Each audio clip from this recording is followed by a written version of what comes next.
বৈষম্যহীন কর্মক্ষেত্র সময়ের দাবি এই প্রতিপাদ্যে নোয়াখালীতে গণপ্রকৌশল দিবস ও institution of diploma engineers Bangladesh এর 54তম প্রতিষ্ঠাবার্ষিকী পালিত হয়েছে।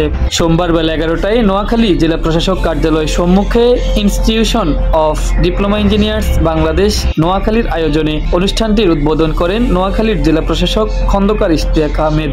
পরে জেলা প্রশাসকের কার্যালয় থেকে একটি বর্ণাঢ্য র্যালি বের করে শহরের প্রধান সড়ক হয়ে জনস্বাস্থ্য প্রকৌশল অধিদপ্তর নোয়াখালীতে এসে শেষ হয়। র্যালি শেষে সংক্ষিপ্ত আলোচনা সভা অনুষ্ঠিত হয়। এতে আইডিইবি নোয়াখালীর সভাপতি প্রকৌশলী আশরাফ চৌধুরী, সাধারণ সম্পাদক প্রকৌশলী আব্দুর রাজ্জাক, ডিএব প্রকৌশলীর নিজাম হোসেন চৌধুরী রাসেল সহ অন্যান্যরা বক্তব্য রাখেন।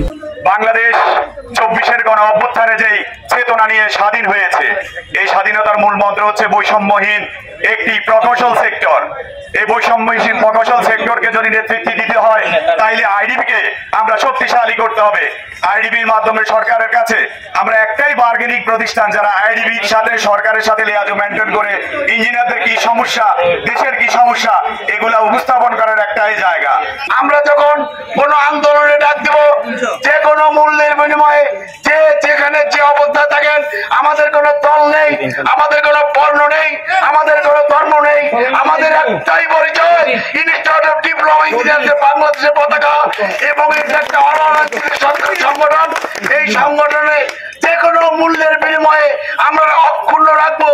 এ সময় অন্যান্যদের মধ্যে উপস্থিত ছিলেন সড়ক বিভাগের উপসহকারী প্রকৌশলী মোহাম্মদ আলাউদ্দিন, স্বাস্থ্য প্রকৌশল অধিদপ্তরের উপসহকারী প্রকৌশলী মোহাম্মদ টিপু সুলতান সহ জেলার সরকারি, বেসরকারি ও প্রাইভেট সেক্টরের ডিপ্লোমা প্রকৌশলী সহ আরও অনেকে।